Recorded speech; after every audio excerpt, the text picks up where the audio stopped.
Welcome to the deep dive. Today, we're going off the beaten path and onto the water. Onto the water. Yeah. We're diving into the unexpected world of kayaking in Detroit. Kayaking in Detroit. I know, right? You might be thinking Detroit, cars, right?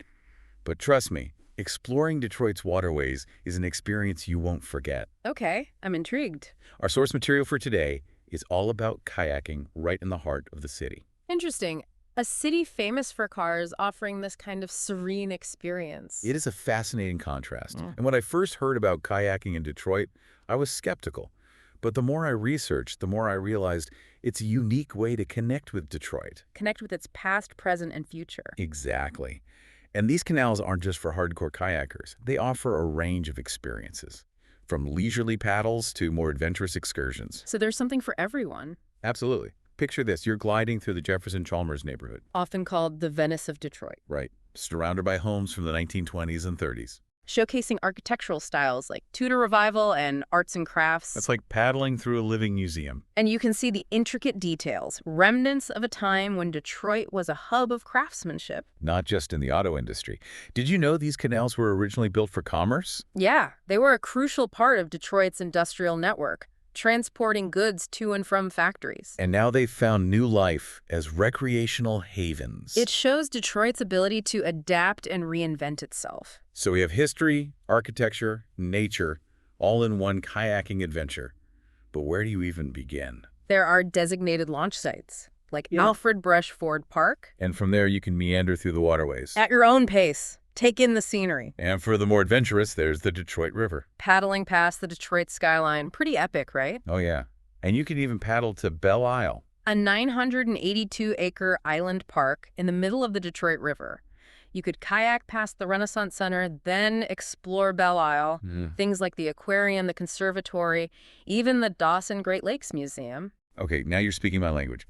So we've got canal exploration, the Detroit River, and Belle Isle. Anything for the experienced kayakers. Well, Lake St. Clair. But that's for those comfortable with open water paddling. Got it. Safety first. What are some essential tips? Always wear a U.S. Coast Guard approved life jacket. No exceptions. Right. Check the weather forecast before you go. Conditions can change fast, especially on the river and lake. Right, good point. And anything else we need to equip our kayaks with? A whistle or other sound-producing device. It's required by Michigan law. Good to know. Anything else before we hit the water? Be mindful of other boats, especially in the river and lake, and respect private property along the canals. Makes sense. Enjoy the waterways responsibly. Now, are there any companies offering rentals or guided tours? There are. Detroit River Sports and Riverside Kayak Connection are a couple. They even have tours specifically for the canals. Perfect for first-time visitors to Detroit. Get a lay of the land, learn about the city from a new perspective. And that's what makes this so compelling. Seeing a familiar place in a new light, challenging preconceived notions, discovering hidden beauty. We've covered a lot in this first part. Routes, safety, the historical significance. Any final thoughts before we move on? Kayaking in Detroit is for everyone, whether you're a seasoned paddler or a novice. I like that. Well said. We'll pause our exploration here. In our next segment, we'll delve deeper into the why. We'll explore the historical, cultural, and philosophical implications of kayaking in this evolving city. Welcome back to our exploration of kayaking in Detroit. We've laid out the routes, talked safety, but now let's paddle a little deeper into the why. Well, why? Yeah, why would someone choose to explore Detroit, a city known for cars, by kayak? You know, I was thinking the same thing as we prepped for this. It does seem a bit counterintuitive. Yeah. Trading engines for paddles, you know. It might seem that way at first, but Detroit, even with its industrial history, it's a city built on a river. Waterways have always been a part of it. Its history, its economy, its identity. And kayaking lets you experience that connection to the water in a way that's intimate and exhilarating. So it's not just recreation. It's about understanding Detroit on a deeper level, seeing the city through the lens of its waterways. Exactly. And as you paddle through those canals, you're tracing history. Those canals, they've seen a century of change in Detroit, from the days of industrial shipping to now recreational havens. Speaking of history, are there any stories tied to these canals that might surprise our listeners? Oh, tons. For example, during Prohibition, these canals were used for rum running. Boats full of illegal liquor navigating these waterways, trying to outrun the Coast Guard. Wow. So there's intrigue, danger, all mixed with the peacefulness of kayaking. Exactly. And there are countless other stories. Tales of immigrants arriving in Detroit, families enjoying boat rides, even rescues during floods. It's like every bend in the canal reveals another piece of Detroit's story. And it's not just about the past. Kayaking gives you a unique view of Detroit's present and future, too. As you paddle, you see the city's revitalization. New parks, renovated buildings. You feel this energy, this optimism. It's a city in motion, always evolving, reinventing itself. And that's reflected in the waterways.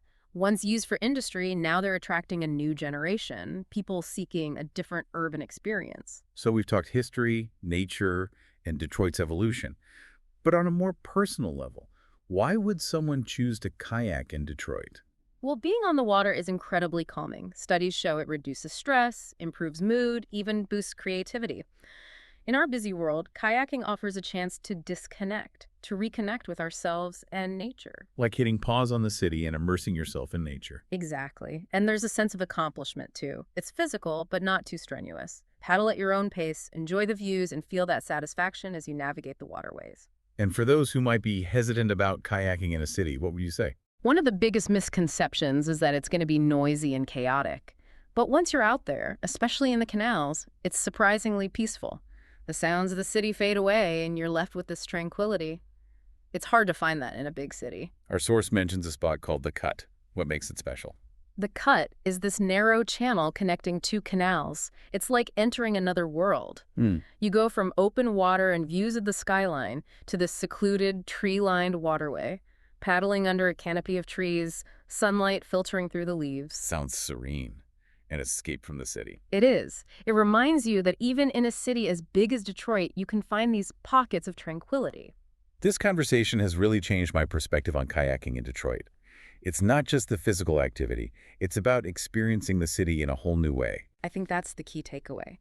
Kayaking in Detroit lets you connect with the city's history, its culture, its natural beauty. It's an experience that can challenge your assumptions, expand your understanding of what an urban adventure can be. You might even find a newfound appreciation for the hidden gems around you. Well said. And as we continue our exploration, we'll look at the practical side of planning a Detroit kayaking adventure. Things like accessibility, responsible kayaking, resources for rentals, and guided tours. Welcome back to the Deep Dive. We've been kayaking all over Detroit, a city where the roar of engines meets the quiet rhythm of paddles. We've talked routes, the history, even that sense of peace you find in the city. But before we wrap up, I feel like there's a but coming. you know me too well. We've painted a pretty picture of kayaking through Detroit. But are there any challenges our listeners should be aware of, things that maybe aren't so glamorous? Good point. The canals are pretty calm and serene, but it is an urban environment. Right. Our source mentions that the canals are pretty sheltered. But if you head out onto the Detroit River or Lake St. Clair, you could run into stronger currents or lots of boat traffic. Yeah, exactly. And, even though Detroit's water quality has gotten much better, it's always a good idea to check for advisories, especially if you're thinking of swimming or fishing. So do your research, be prepared. That makes sense. What about accessibility? Is kayaking in Detroit really open to everyone, no matter their physical abilities or experience? That's so important. Kayaking is usually considered a pretty accessible activity, but there are differences in boat designs and launch facilities that could be tough for people with disabilities. So it's important to pick rental companies or tour operators who make inclusivity a priority, ones who can provide adaptive equipment. Absolutely. And it's not just the physical stuff. Making sure information about these kayaking opportunities reaches everyone is key. That way, it's a welcoming experience for all. It's like even as we talk about these cool urban adventures, we have to remember the potential barriers. We need to keep pushing for accessibility and inclusivity. Totally agree. Everyone should be able to share the joy of discovering something like kayaking through Detroit. So we're at the last stretch of this deep dive. What's the big takeaway for our listeners?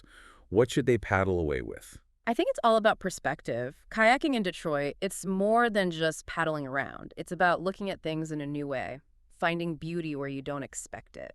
When we first started talking about kayaking in Detroit, I had a totally different picture in my head. Lots of people connect Detroit with its industrial past, but there's so much more to the city. Exactly. And that shift in perspective, that's something we can apply to so much more than just kayaking. Approach the world with curiosity. Look for new experiences. Find those hidden gems. So whether you're a kayaking expert or you've never touched a paddle, Whether you're from Detroit or have never been, we hope you'll explore this idea. Maybe even plan your own Detroit kayaking trip. Who knows what you might find? As you go out and explore, remember that the best discoveries often start with a simple question. What if? What if we see our cities differently? What if we let go of our assumptions and embrace the unexpected? What if we open ourselves up to finding something amazing right in our own backyard? Those what-ifs, those are the seeds of adventure. They spark curiosity and lead us to amazing discoveries. And on that note, we'll leave you to think about those what-ifs and hope you seek out your own adventures. Until next time, keep exploring, keep questioning, keep diving deep.